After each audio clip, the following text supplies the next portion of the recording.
bëggoon ngeen may ma présenter ci kilifa yi fi toog dama koy commencer ci extrême droite bi xam ngeen ne Jamra la Ligue des imams et des prédicateurs le Rassemblement islamique du Sénégal mat nañu téeméeri kuréel ak fukk dañu lëkkale suñu bopp former benn coalition bu tudd ànd sàmm jikko yi voilà léegi nag yàlla dogal na coordonnateur bi moo ñëw nii il nous a fait l'honneur de venir personnellement kilifa la bu ko neexoon yónnee waaye ba mu yëgee mbir mi maag moom ñu ngi doon jokkoo par messagerie WhatsApp waaye dafa dog soxlaam yépp ñëw muy imam Ababacar Boub yal na yàlla dëgëral taxawaayam ki dend ak moom tam coalition la jiite bu ñuy wax l'observatoire de veille et de défense des valeurs culturelles et religieuses te ñu di ko dàkkantale mbañ gàcc imam Moustapha Diop moom mooy coordonnateur national soxna si féete sama càmmoñ moom la ñuy wax soxna Bintu Diop maanaam cellule féminine Jamra yi nekk ci banlieue bi yëpp moom mooy coordonnatrice bi Birame Traoré mooy suñu assistant moo nga jógee Koungheul mooy coordonnateur cellule Jamra bi nekk foofu ci Koungheul en même temps c'est lui le responsable du placement des cartes de membres de Jamra li ci des nag ay membres lañu ci bureau exécutif bi ñu ngi leen di gërëm di leen sant ci li ngeen répondre rapidement et massivement à notre invitation mbir mi nag li ko waral xam ngeen ko moo lëmbi réew mi temps yi mu di ginnaaw bi Jamra jógee porte plainte contre la mafia bi nga xam ne ñoo sookee mbirum comité Miss Sénégal les choses se sont précipitées ba daal di am yeneen yu ci dugg dal di lëmbee réew mi dal di jël des proportions inattendues waaye balaa maa sori président exécutif bu Jamra ci ndigalam lay waxe moom moo fi yebal ki ñi toftal ci moom di imam Moustapha Diop nekk en même temps coordinateur national coalition Bañ Gàcc imam Massamba moo sàkku balaa ñoo tàmbalee waxtaan bi ñu gërëm ci turu bureau exécutif bi yëpp mbooleem xalif généraux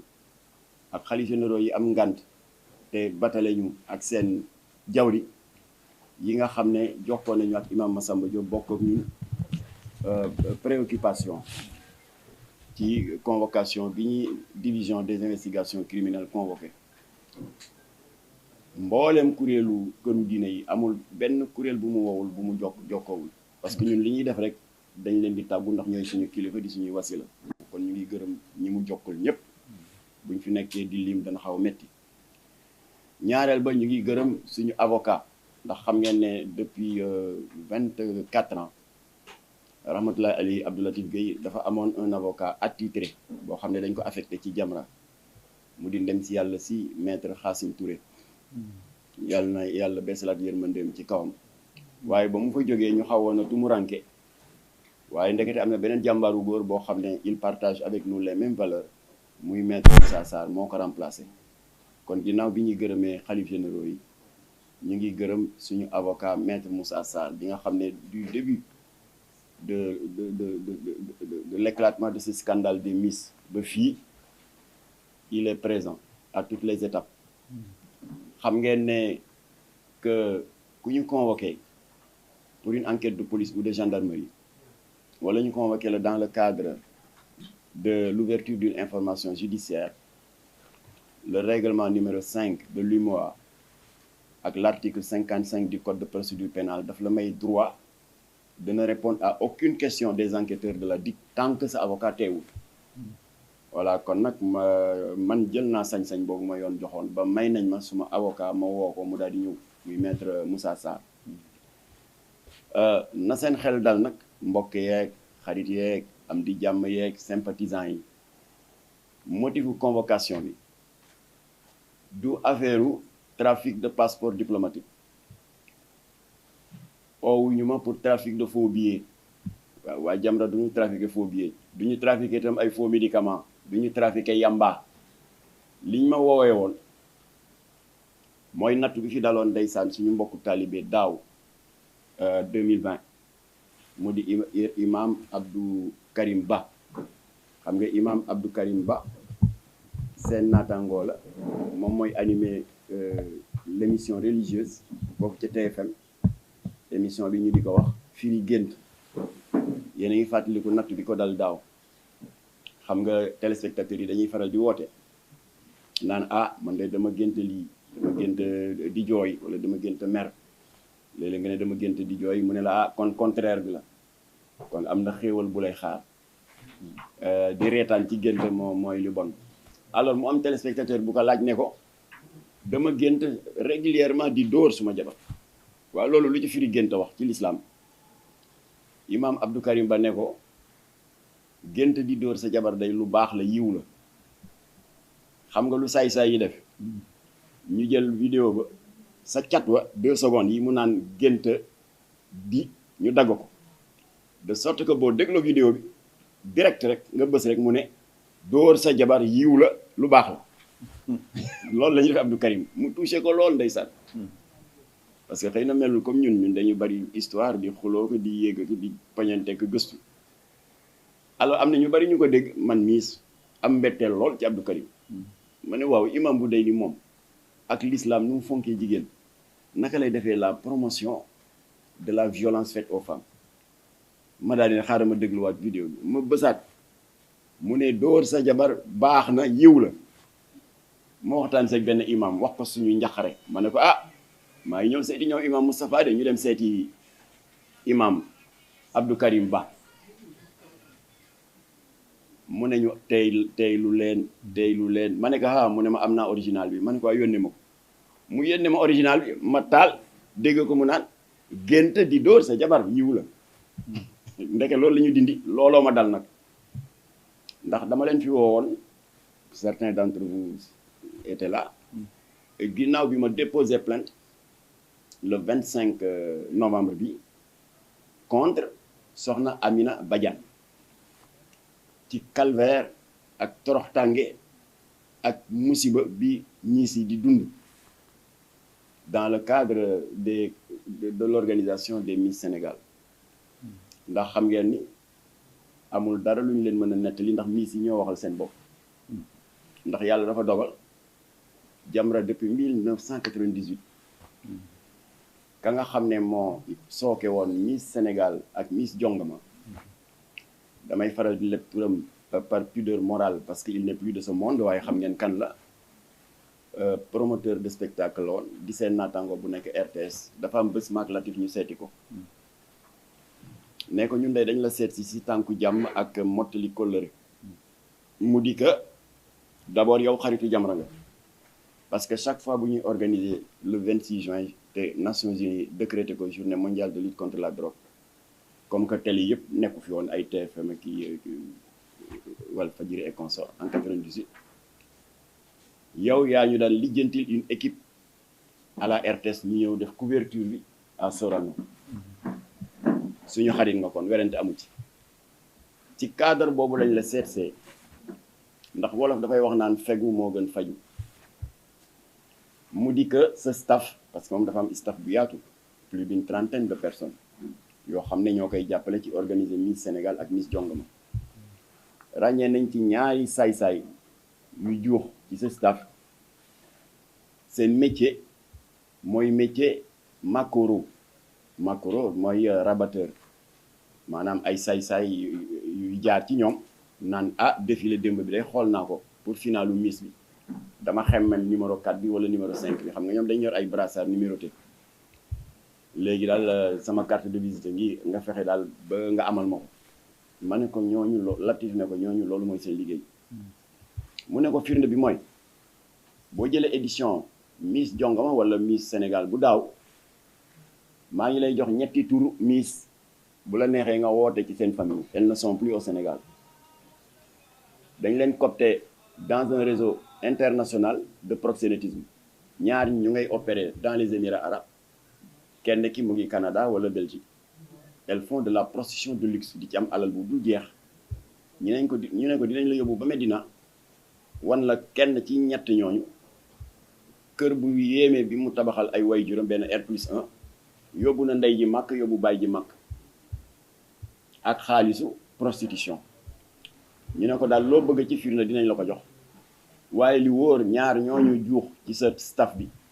ñun Jamra on laissera pas faire ndax ñu ngi yàq ay doomu jàmbur di lalal jigéen ñi ay ndëgg sarax on va les combattre waaye bu ñu sañoon yow nga fajal ko sa bopp moo gën Jamra jóg affaire bi am éclat média yi di ci wax xam nga loolu wax dëgg yàlla ku yéene nit jàmm ak sutura moo koy def malheureusement mu indi ñaaw njort bu doy waar dënn yi jóg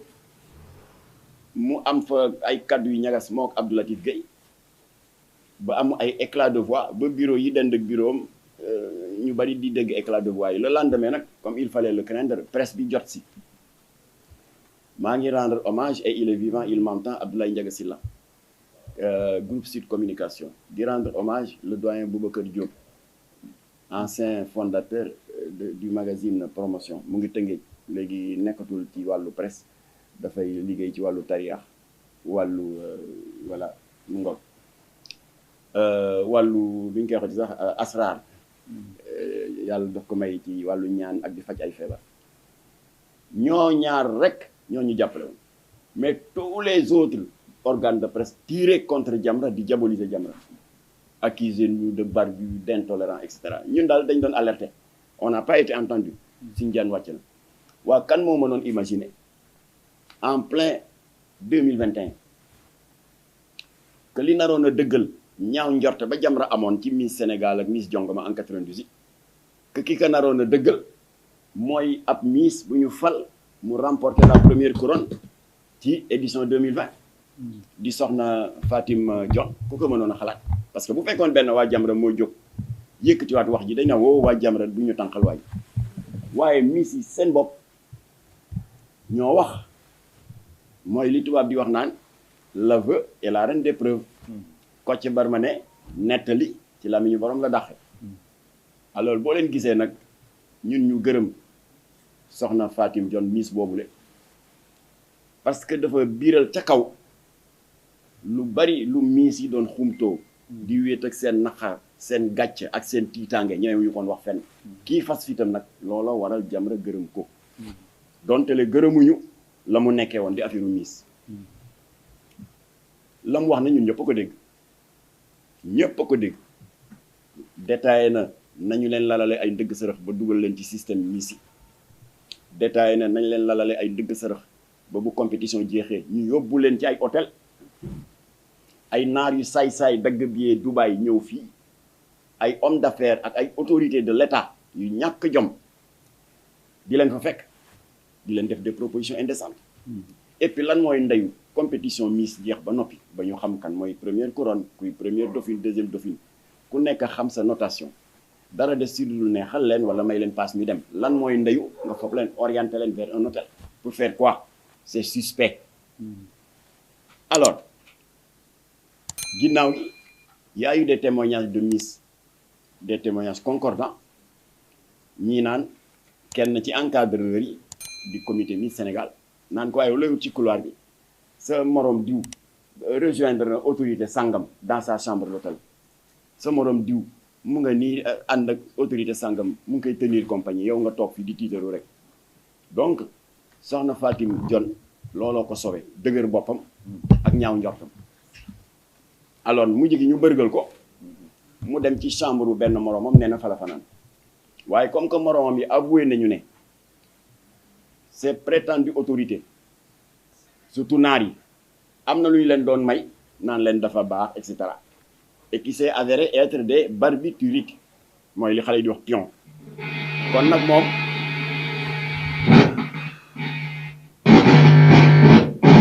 na xamul ci yan circonstance lañ ko sàkkoo ba mu jëlee ci ëmb est-ce que dañ ko drogué est-ce que en tout cas niiruwul woon ko ànd ak sago d'après témoignage bi mu joxe mu ngi nii am ci doom bu am juróomi weer ba léegi kenn xamul baayam li tax ma ne dañ ko gërëm parce que ba mu waxee rek dafa def benn déclic miss yëpp am fit miss Tamba wax na miss Matam wax na miss Kolda wax na miss Saint-Louis wax na te miss yi xamante wuñu parce que édition yi bokkul am na ñoo xam ne ci concours édition 2017 2016 2019 2020 kon possibilité complot mënu cene kon c'est pas un hasard ñoom ñëpp ñu am des propos concordants li ci gën a yéeme nag mooy missu Saint-Louis bi te loolu moo indi sama convocation dikk moo waxal ci làmmiñu boppam kenn sexaru ko suukar kenn sexalu ko lem que un ministre de Macky Sall moo ko ëmbal ba mu am ci ay seex voilà ce que j'ai dit léegi gars yi jël wax ji le lobby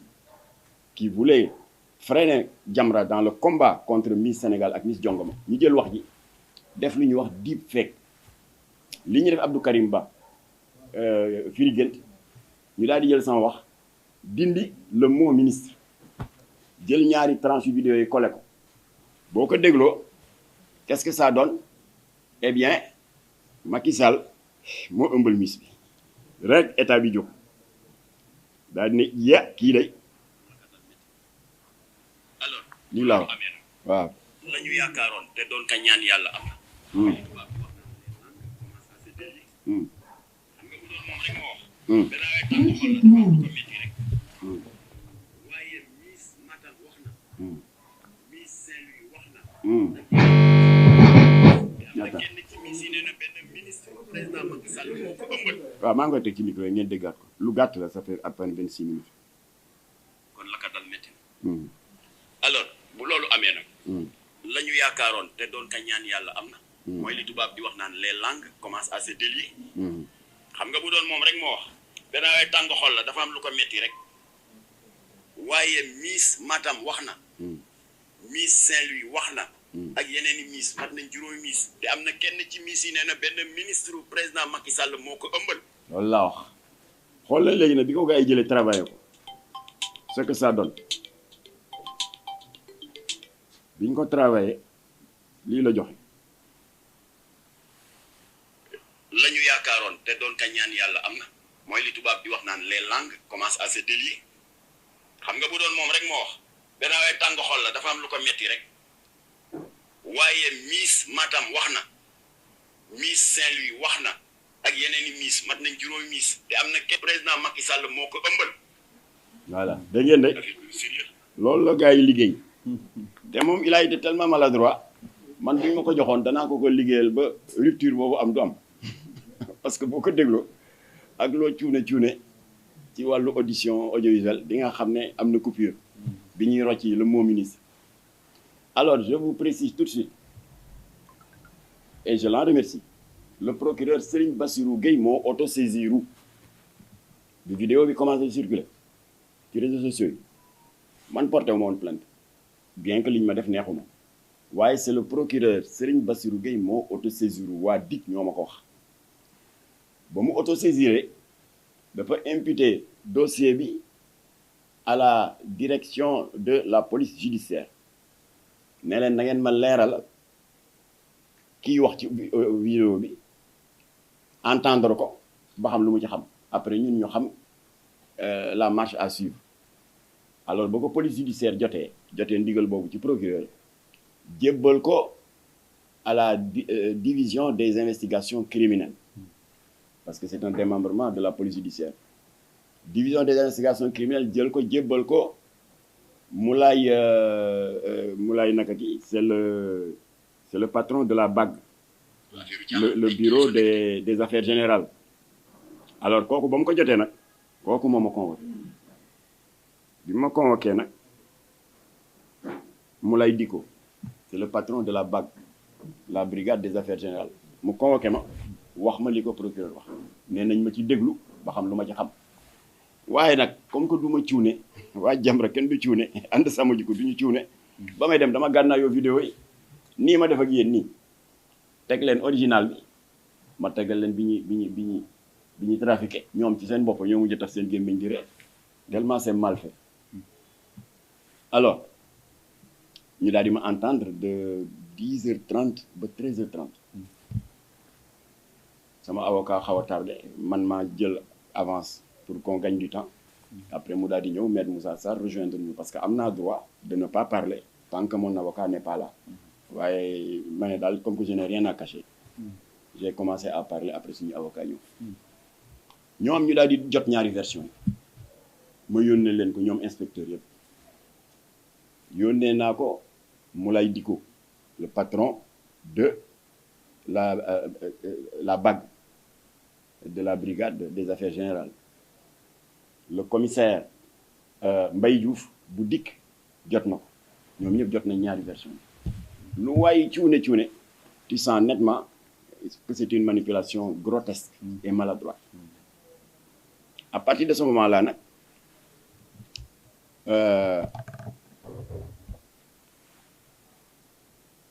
dig def na tey ci suba maa ngi leen ko yëgal réquisition dal di saisir la DSC c'est la division spéciale de la cybercriminalité foofu moom Jamra du fa gan parce que série yu bon yëpp yóbbu nañ fa surtout waa Cirque Noir man mii maa leen fa yóbbu ba ñu ne leen ràpp ci kaso bi 17 jours de prison parce que pornographie lañ doon def naan waaw lii procureur mënu ci dara parce que génnul ci télé yi ci kii yi la génn réseaux sociaux yi juum nañu parce que la loi 2002-18 de juillet 2018 may na procureur ak la division spéciale de la cybercriminalité ku violer les textes du Sénégal en matière de préservation des mœurs en matière de la sauvegarde de la santé mentale et morale des enfants ak di dégrader l'image de la femme ak support boo ko mën di defee muy télé yi wala des supports audiovisuels internationaux comme Instagram, YouTube la loi te tombe dessus looloo tax ñooñu ñu jàpp leen tëj leen ci kaso bi waa Cirque Noir ñi leen jàppoon nag miin naa leen boobu laa leen miinoon ñuy jàmbaar le commissaire Ali Kandé kon dossier ba mu nga ca ñoom dinañu jàpp saay-saay bi nag parce que ñu ngi def benn système pour remonter à la source ba xam première vidéo ba ñu trafiqué ku ko jox ku ko def saay-saay ba mu ngi ne xumma nag nan ñaw waa Jamra yi tey te xam nga moom lu mu bëggoon ñu ngàdd dañu avec l'article 80 du code pénal du xam ngeen article 80 du offense au chef de l'État loolu la xam nga waxloo na ma lu garaaw ci Macky Sall c'est à ça qu'ils s'attendent léegi ça s'est retourné contre eux la DIC est à leur trousse et la division spéciale de la cybercriminalité mu ngi leen di rëbb maa ngi leen di gërëm parce que autorités policières yooyu parce que ils ont accéléré la chose tey parce que ñoom xam nañu ne lii du wax Jamra Jamra di dox tànku jàmm fu ñu toll ñu ngi ci médiation yi ñu ngi ci dégg médiation sociale di jàppale liggéeykat qui sont victimes d'injustice Jamra dina dem di wax ces absurdités là alors donc en définitive sàkku nañu ci procureur en attendant yoon jeexal liggéeyam mu jël la mesure conservatoire suivante consistant à suspendre à confisquer la licence bi ñu jox soxna Amina Badiane bu Miss Sénégal parce que ku mérité licence doo comporté woo ni mu comporté woo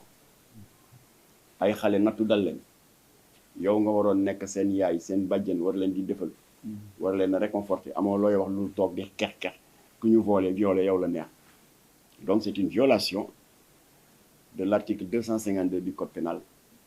qui interdit l'apologie du viol l'apologie du crime rek la wax ma dégg benn avocat di wax daal ne du crime la wax ma ne viol la loi 2020-05 du 10 janvier 2020 criminalisé ko kon le viol est un crime kon ku def l'apologie du viol di ko kañ di ko rafetal di ko ñàkkal fayda di ko banaliser tu tombes sous le coup de l'article 318 du code pénal alors donc loolu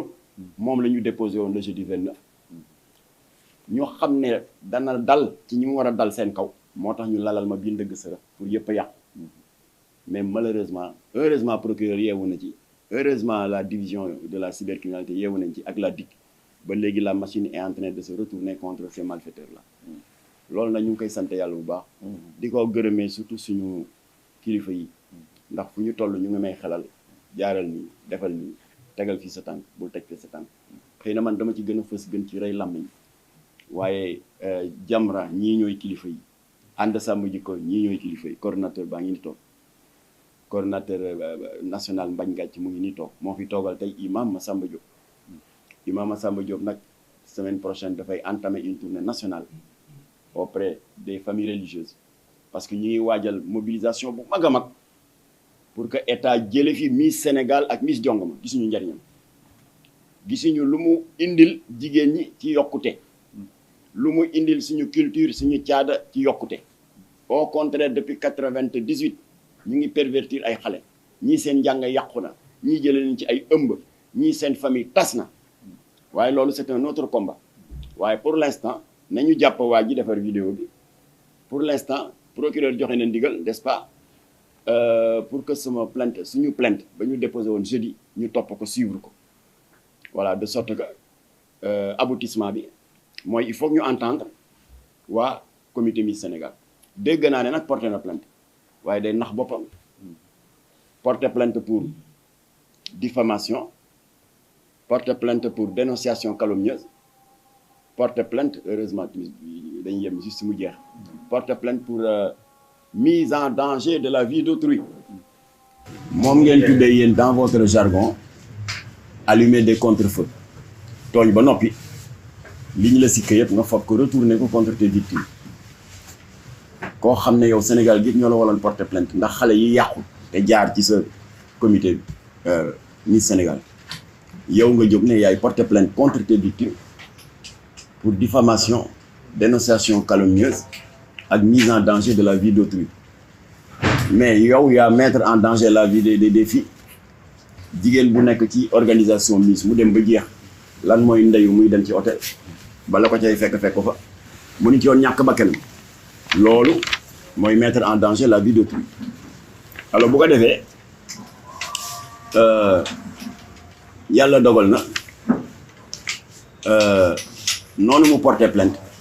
sans s'en rendre compte mu ngi rendre service à ses victimes parce que le procureur bu gisee le nombre de plaintes ak tamit te maa ngi leen ci gërëm les organisations féminines ñoom itam plus d'une centaine de plaintes ak plainte Jamra alors loolu yëpp mënul nekk un hasard te ñooñu déposé plainte yëpp xamante wuñu mënul nekk complot alors le procureur sera fondé de donner des instructions pour l'ouverture d'une enquête de police ou de gendarmerie beneen bi mooy beneen option bi pour le procureur moo di mu jox instruction juge d'instruction mu ubbi une information judiciaire dans tous les cas plainte bi ndaw si plainte dafa baax parce que ça va accélérer les choses su boobaa nag ñu xam qui a fait quoi moo tax je rappelle Jamra porté wul plainte pour viol ndax viol bi ka ko def ak ka mu ko seqal ak yàlla kott ko xam kooku procureur la ci xarañteefam pour mu déterminer qui a fait quoi ñun dañu porter plainte pour apologie de viol mooy li ma leen nettali sànq di ko kañ di ko publicité di ko woyofal di ko banaliser ak tamit complicité passive de proxénétisme parce que ki ñiy jaar ci comité bi di yàkkataan ay xale ak di leen booleeg ay kilifa wuyu dont des ministres ñu di leen sàkku kooku affaire proxénétisme la def même ndaw si bu ne xawma leen waaye il y a une complicité passive parce que nul n'est censé ignorer la loi elle aurait dû sécuriser les femmes voilà kon nag ñaari procédure yooyu la Jamra enclenché ñu ngi ciy déglu procureur je rappelle benn bi mooy contre le comité Miss pour chef d'inculpation yi ma wax sànq te bi ci gën a fës nekk l'apologie du viol beneen bi mooy saay-saay bi def ce deep fake manipulation d'une bande vidéo kooku imputé nañ dossier bi à la division spéciale de la cybercriminalité ñaari procédure yooyu waaye nag terewul sàkku nañu ci procureur il n'est pas obligé de le faire en attendant procédure yooyu suivre leur cours normal mu jël une mesure conservatoire consistant à retirer la licence bu ñu demee nag ba yëpp jeex kooku nag c'est un autre combat social politique kilifa yi toogoon sànq professeur Cheikh Oumar Diagne tamit jokkoo nañ ci dem Abdou Karim Gueye on va tenir une réunion boo xam ne dinañ ko mu fekk ko ak ñeneen activiste bu lu yëpp jeexee nag ñu def ngandam manifestation précédée d'une tournée auprès des familles religieuses pour ñu jële fi Miss Sénégal jële fi Miss Jongma ndax yàqute rek lañ ci gis xam naa damay jéggalu ci comme que xel day fattu am na ñu ma jox seen tur te yaakaaruma woon ne ñu ngi fi ndax léegi laa ko yëg ñu ngi gërëm suñu frère Félix Mbou moom membre la ci la coordination élargie de Jamra ñu ngi gërëm si Amadou Bamba Ka moom tamit Jamra la bokk ñu ngi gërëm beneen responsable bu ànd sàmm jikko yi du Adama Mboup doom bàyyi coordonnateur Ababacar Mboup di gërëm Moussa Diallo moom tamit teew na ko Alaaji Mbaye Gueye ngi fi tam mu représenté Jamra fële ca Cambérène ak Plateau di gërëm Mohamed Lamine Kane di gërëm suma jarbaat bu baax di nekk xale waaye bañkat la mooy Oumar Sarr bu nitu dëgg di gërëm Ami Diagne ak Biram Traoré voilà maintenant en attendant suñu imam yi ñëw bu fekkee soxla ngeen ay éclaircissement par rapport ak li ñu def en quoi man ndongol daara laa de man du ma tubaab de